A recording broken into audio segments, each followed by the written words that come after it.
Hello dear participants, I welcome you all here in this module number 2 of this course.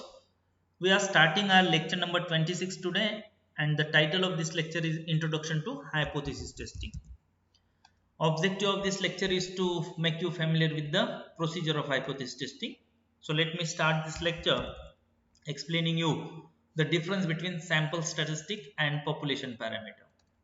If you all remember in the module number 1, somewhere in the week 1, we already have discussed this thing, that if we are talking on the sample size, then we denote it by the small n. If we are talking for the population size, then we denote it by the capital N. If we compute arithmetic mean for sample, it is denoted by x bar, and if the arithmetic mean is calculated for the population, then it is denoted by mu.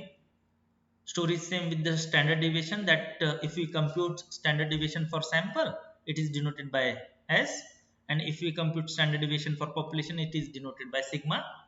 For percentage and slope also, we use different sign or symbols for the sample statistics and population parameter.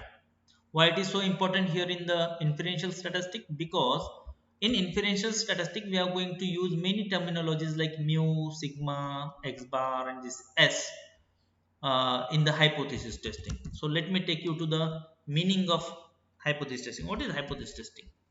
Here we claim something about the population parameter. Suppose if I claim that the hemoglobin level of the girl students taking higher education in the Maharashtra is say that 10 gram per deciliter, then we collect the sample information, then we compute sample statistics. Suppose if I computed the mean, sample mean, and I got the value 10.6, then what is next? We verify whether is there any significant difference between these two, whether the is there means I'll say that there is no significant difference between these two, or I'll say that there is a significant difference between them. So only two things. Fine. So this first thing is known as a null hypothesis, and this other thing is known as a alternate hypothesis, opposite to this. Now how to test this? Which statement is true, what to accept and what to reject? For that we use different test statistics. There are different methods like Z test is there, T test is there, F test is there, and chi-square test is there. Using these different test statistics, we compute some values, and those values are known as Z stat, or say that T stat, or say that F stat. So we get these values. Now using these values and using some specific criteria, there are different criteria like critical value approach is there, p value approach is there. So we compare these things with these values and we take some decisions. So this is the way that we work here in the hypothesis testing. To make it more clear, let me take you to the graph. So here is the mu. Suppose my sample statistic is here. Using this sample statistic, I compute Z stat or T stat, some kind of values, and then I just simply look into the table where the whole area under this curve is 100, that we already have seen. Fine. And then I decide the critical value on the basis of this level of significance 0.05. So this thing will come many times in the hypothesis testing. So always remember the 0.05 is going to play a very important role. The 0.05 is nothing but this rejection region is 0.025. This is also 0.025. If I combine both the things, 0.025 plus 0.025, it comes 0.05. So this is 0.05 level of significance. Fine. Now if your sample statistic lies here in the rejection region, either here or here, we reject the null hypothesis. Fine. And if it lies in the non-rejection region, then we accept the null hypothesis. In simple terms, if x bar is close to mu, do not reject null hypothesis. What is null hypothesis? That we'll discuss little later. And if x bar is far from mu, we reject the null hypothesis. Now, how far is the significantly far? That we determine on the basis of critical value and p value. So we all need to understand all these basic terminologies, because in the software we are directly going to get these values like critical values and p values and the t stat or say that z stat, we all are going to get these values. There is really no need to compute manually if we are using the softwares, but we need to understand the meaning of all these things and how to take the decision. All this part we are going to discuss here in this lecture. So here is the procedure of hypothesis testing. Let me start with setting up the hypothesis. Whenever we construct the hypothesis, we construct in making two statements. One is the statement for null hypothesis, statement for alternate hypothesis. What is null hypothesis? It always contains equal to sign. So this is the kind of rule that we should remember. Whenever you are constructing a null hypothesis, you should use equal to sign. Suppose if I am claiming that the population mean age is 50, then the null hypothesis would be h0 means this is a symbol that we use for the null hypothesis, colon mu is, it talks about the population parameter, mu is equal to 50. So this is the way that we construct the null hypothesis. Opposite to this, if I'm saying that if they are not same, then I'll use this h1. H1 is not nothing but a symbol that we use for the alternate hypothesis, colon mu is not equal to 50. It means my population mean age is not 50. So this is the way that we construct the null and alternate hypothesis. Fine. Here are the examples like hemoglobin level is equal to 10. If it is not equal to 10, alternate hypothesis. Equal to 168 centimeter is the height, not equal to. So this is the way that we actually construct null and alternate hypothesis. But this is the example of two-tailed test. Two-tailed test means in the normal distribution we have seen that critical value is 1.96 on the right side and on the left 1.96, and this portion is 0.025 and this portion is 0.025. Fine. And altogether it becomes 0.05 level of significance. This is two-tailed test. What is one-tailed test? One-tailed test means if this is a distribution and I just wanted to compute the complete 0.05, that region is it lied here. It is not divided into two parts. In simple terms, when I am saying that the hemoglobin level is equal to 10 for the population parameter, and on the opposite if I am saying it is greater than 10 or less than 10, it means I am going one direction. I am going towards one direction only, either this side or like this side, and this whole portion is 0.05. Now here is no classification like 0.025 on this side and 0.05 on that side, because here we are just trying to test that the directional things. Height of the respondent is equal to 168, it is greater than or less than, and the story is same with the other things. Fine. So in this course we are not going to much talk on the one tail test. No, we are going to talk on the two tail test because we all are in the preliminary stage. Now what is the second step? Second step is to set up a suitable significance level, and this is denoted by alpha, and in social sciences we are going to use the 5% level of significance or 0.05. So always remember this thing, 0.05 is the level of significance, because in the future we are going to compare this thing with the p value. P value is the computed value by the computer, by the software. So whatever value that we get here, we compare it with the 0.05. If it is less than this or if it is greater than this, on the basis of that we are going to make some decisions. How to make the decisions, that I'll talk little later. I'll not go into the technical terminologies like type 1 error and type 2 error. Simply just try to understand that the level of significance is 0.05, and it only tells me that whatever decision I'll take, that I'm having 95% confidence that my decision is correct, but there are only 5% chances that I may go wrong. That's the only meaning of this level of significance, 5%. Fine. Now let me take you all to the further slide. Here in this two-tailed this normal distribution curve, here is 0.025, 0.025, altogether here is the level of significance. Now if your mean it lies here in this region is known as a rejection region, then it only tells me that the sample statistic in this region tells us that there is significant difference from mu. From mu there is a significant difference of the x bar at 5% level of significance. That's the meaning of the level of significance. Now let me take you to the next step. Next step is to select appropriate test statistic. What is test statistic?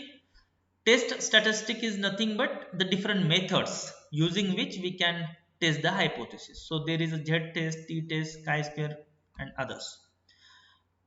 All these tests are having their own meaning. For example, z test, we can apply z test only when we know the standard deviation, population standard deviation.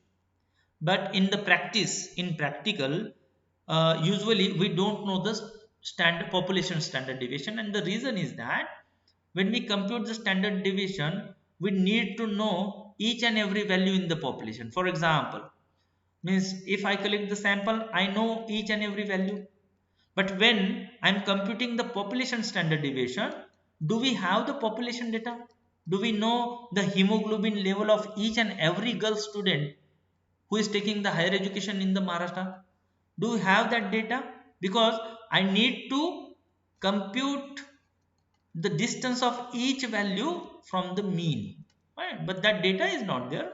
It means practically it is not possible to have the population standard deviation. So z stat is actually a theoretical concept. Now in practice, usually we apply t statistic, because here we work on the sample standard deviation and sample size is less than 30, so we can work here. What does this mean? It doesn't mean that if my sample size is greater than say that 30, say that it is 200, 300, 600, then can I apply t statistics here? Definitely we can apply t stat here, absolutely no problem. The meaning of this is only is if we are having the sample size less than 30, say that 20, we cannot go with the z stat. That's the meaning. In simple terms, whatever is your sample size, we can go with the t statistics, no problem. Chi-square, it works on the categorical variable, and f-stat, it means it checks the variability. Fine. So we'll discuss all this part in those respective lectures where we'll be dealing with different test statistics. So we cannot apply any hypothesis testing on any type of data. If we are having the qualitative data, there are some specific tests. If you are having the quantitative data, there are some specific tests. Fine. So it is not like that we are having data and apply any hypothesis testing. No, it doesn't work like this. Now this is very important slide. There are different approaches to testing hypothesis. There are three approaches: critical value approach, p-value approach, and confidence interval approach. We are going to use the software S.P.S.S and MS Excel, and there this approach we are going to discuss in more detail, or we are going to take the help of p-value approach in more means most of the lectures. But here in this lecture we'll try to understand the meaning of critical value approach also. We'll also try to understand the meaning of p-value approach also. Confidence interval and approach will not discuss here, because going anyway you are going to the same conclusion, no issue. So instead of confidence interval approach, these two approaches are popular one.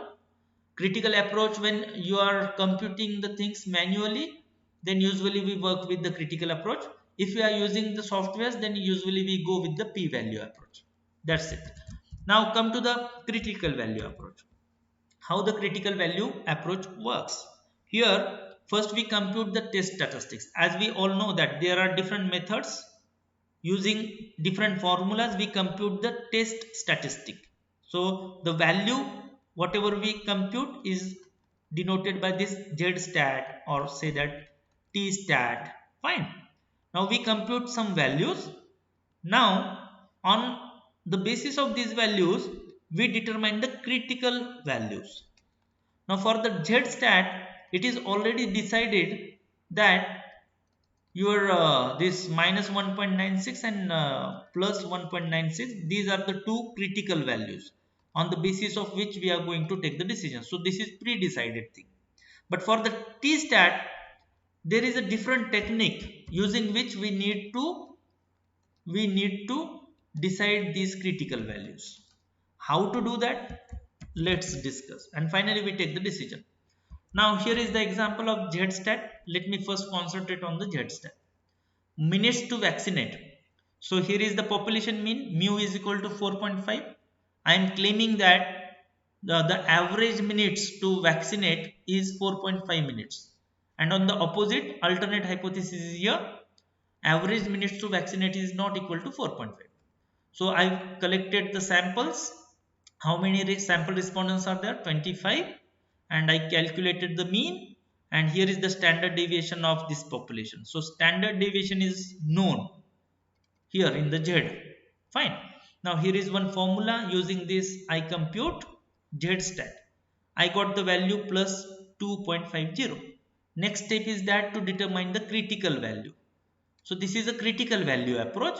So on the basis of the critical value, we take the decision. And here the critical value is plus 1.96 minus 1.96 because this is two-tailed test. Fine. And this is a rejection region. Now, if my Z stat, this thing, this value, it lies in this region, then what I am going to do? I am going to reject the null hypothesis. Now this is plus 2.50, so it comes to be here plus 2.50. It means it lies here in the rejection region. Fine, this is greater than this. That is why we reject the null hypothesis. Now on the opposite side, my minus 2.50, it also lies here. But this minus 2.50 is less than this.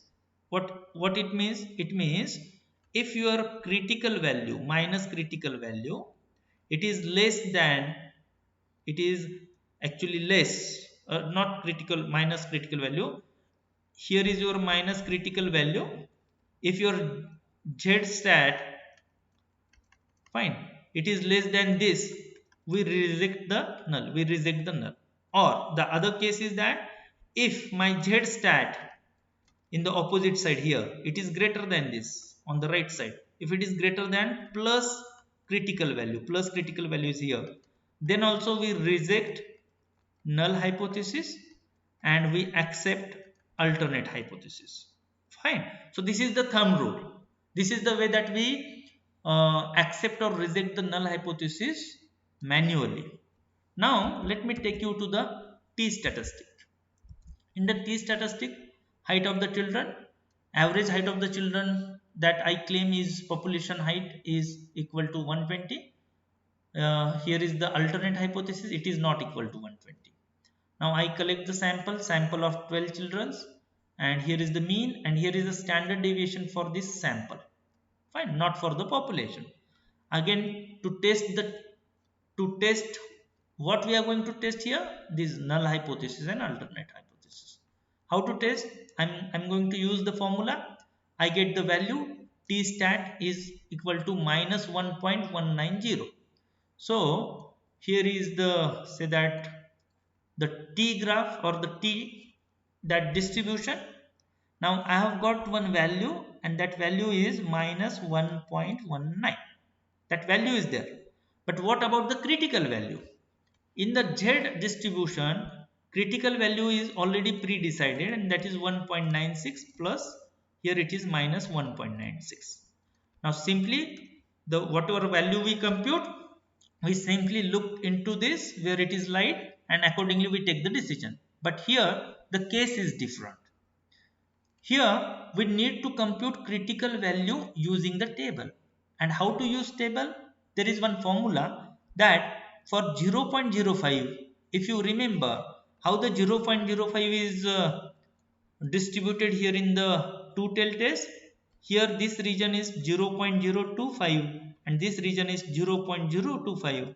So here though we are saying that my alpha is 0.05, level of significance 0.05, and n minus 1, that is 12 minus 1 is equal to 11, we compute critical values for t table. So we are going to compute the critical values, the limit plus critical value and minus critical value using this 11 and this 0.05. But when there are two tail tests, then we'll consider 0.025. Fine. And for that, let me take you take you all to the this thing. Here is the t table. This table is available in every book. In this table, I am going to check n is equal to n minus 1 is equal to 11, degrees of freedom 11, and here is the t 0.025. What does that mean? It means for the n minus 1 11 degrees of freedom, what are my critical values? The values which covers 0.025 area on the both the sides, and altogether it covers 0.05. Fine. And this area is 95%. Fine. So I am going to compute this value, and this value is here. I'll simply go to this, I'll simply go like this, 0.05.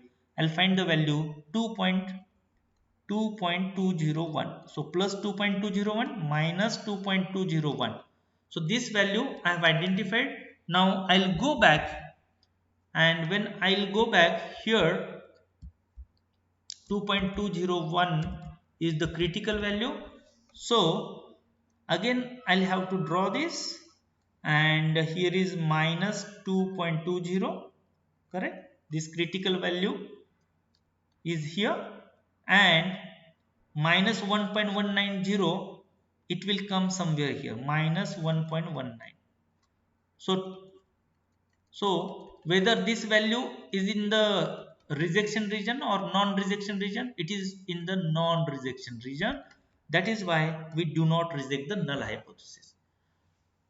Using this slide, I am just trying to explain you that if we go manually, if we compute the things on the piece of paper, so this is the way that we need to go, and we need to take the decisions. But when we are going to use the softwares, there is really no need to remember all these formulas and all these calculations.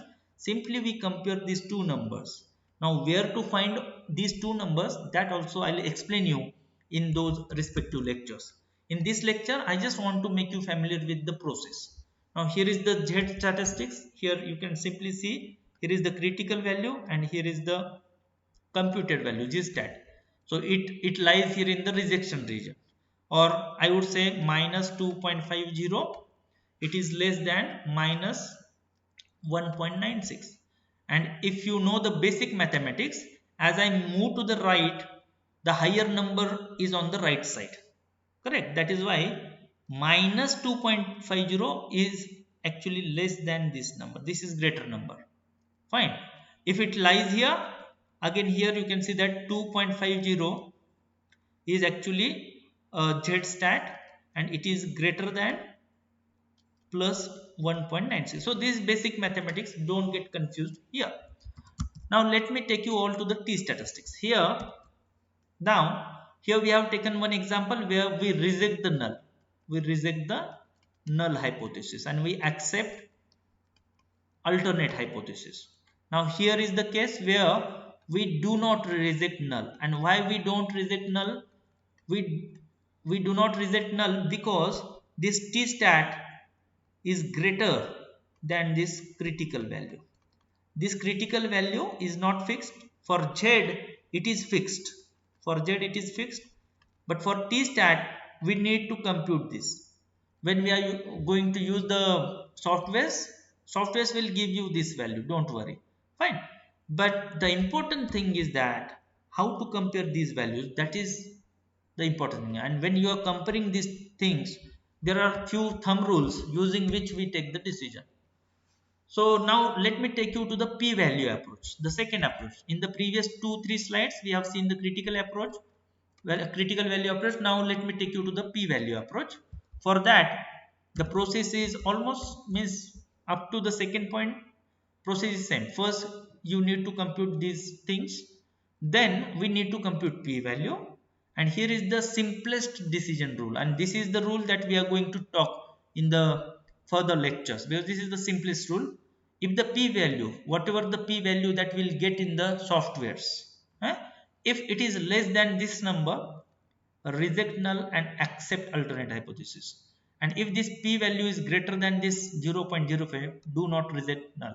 So these two things you always need to remember. You will have to remember these two rules, and these are the two thumb rules. Please do remember these two things. If the computed p value is less than 0.05, I am going to reject null and accept alternate. And if p value is greater than 0.05, i'm I'm not going to reject null. I'm not going to no rejection of null. So just take the note of this. Just write these two statements somewhere on a piece of paper, and then we can go for the decision making. How it works? Again the minutes to vaccinate, the same example here. Z-stat, up to this thing the process is same. Up to this thing the process is same. Now when I compute the p value, there is some particular procedure. I am getting this thing 0.012. Now tell me that 0.012, this is a p value. Fine. Is it greater than 0.05 or less than 0.05? It is less than 0.05. That is why we reject null and accept alternate. Come to this. Here p value is 0.2588. See, how to compute? I have just mentioned all these things here. So I'll share a PPT with you. If someone is interested in manual things, then he can go, no issue. Here the p value is 0.25. Now tell me that 0.25 and 0.05. If I compare, who is greater? This is greater. If this is greater, then do not reject null. Do not reject null. It means whatever I am seeing that the average height, population height of the children is 120, then it seems to be true. But technically it is said that it only tells me that I'm not having sufficient sample to reject the null hypothesis. So that is again a different thing. Here only we'll work on the what does this mean. Now let me take you to the further slide. Here what is the p value? P value is the computed value, and p value tells me that z-stat, whatever the computed value, that value covers how much portion of the area. So it covers 0.0062 on one side, and other side 0.0062. altogether it covers 0.012. So probability that this g stat is covering the area out of 100 is 0.012, and this is less than 0.05. that is the level of significance. Fine. This is less than 0.05, and where is the 0.05?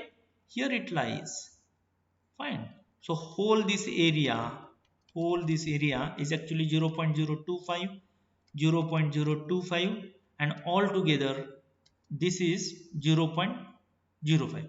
So this shaded area is 0.05, but the area covered by this g stat is less than this. So that is the meaning of level of p value and how we take the decision using the p value. Now let me take you to the t stat. Here in the t stat, see where is your this level of significance 0.05. It is this. So this shaded part actually is the 0.025, and here is 0.025, and altogether this is 0.05. But the computed t stat, it lies here, and it covers more than 0.05. Here it is more than this. P value is more greater than this. That is why we cannot reject the null. It means we cannot say that your x bar, the mean value, is significantly far from mu, that we cannot say because this x bar is near to mu on the basis of p value. So this is the way that actually we interpret here. So here it is greater than this, that is why we do not reject the null hypothesis. So what are the decision making rules? Decision making rules are simple. So for the Z-stat, I'll not talk on the Z-stat because this is kind of theoretical thing. I'll talk on the T-stat. So T-stat, usually we compute minus critical value and plus critical value. Fine. If your T-stat means if your T-stat value lies here and this value is actually less than this critical value, minus critical value, or if your T-stat lies here where your T-stat is greater than plus critical value, then here is the first rule: you can reject null and accept alternate. Now if here is a wrong statement, do not reject null. Here the statement is do not reject null. Fine, here is a typing mistake. Now if your T-stat is here, that is greater than this minus CV, so minus CV less than T-stat means T-stat is greater than minus CV, or if it is somewhere here T-stat which is less than this plus CV, then we should go with this statement that do not reject the null hypothesis. We cannot reject the null hypothesis. The second thumb rule for the p value, it was the rule for critical value. For the p value, the rule is simple. The computed p value, if it is less than 0.05, reject null, accept alternate, and if the p value is greater than 0.05, do not reject null. Now where to get these p values? We'll get these p values in the softwares. When we'll use the softwares, we'll get the p values, we'll get these values also, but this value is more easier to compare. So how it works, that we'll see in the respective lectures. So for this lecture is concerned, we have seen the procedure of hypothesis testing, and I hope you all understood this. First, we constructed two statements, null and alternate. Mu is equal to something, that is null, and if it is not equal to, then that is alternate. Suitable level of significance, that is 0.05, 5% level of significance that we said. Then test statistic, there are different test statistics like Z, T, chi-square and F, out of which we have taken the examples of these two. Decide approach, so there are different approach, critical value approach is there and p value approach is there, and for the better understanding we have seen some examples too. And compare the probability or critical value and make the decisions. We have seen that how can we make the decisions using some rules. Fine, so all this part we have covered here in this lecture. Now come to the practical part. When we are having the data with us, we are having either nominal, ordinal or the scale variables. According to your variables, we choose different tests. Now the hypothesis test which can perform on the nominal and ordinal data, those tests are known as a non-parametric test. There are specific tests which we perform, which we apply for these two variables, and if we are having the scale variable, we perform only parametric tests. So there are specific tests.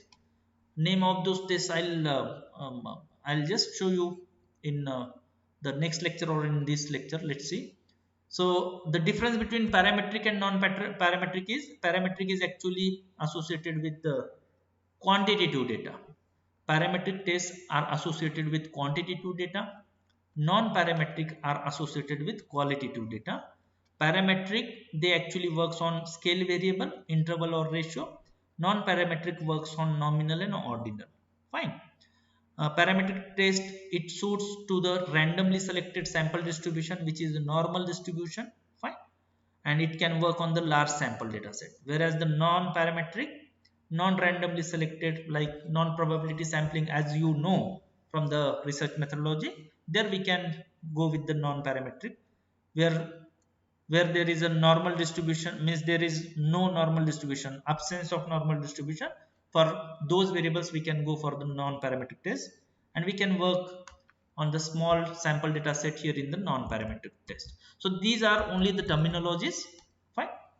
In the parametric test, again, see, in the quantitative data or for the numerical data, we are having one sample details, independent sample, and many others. So these are the parametric tests that we can perform here on the quantitative data, and these are the non-parametric tests which we can perform on the qualitative data.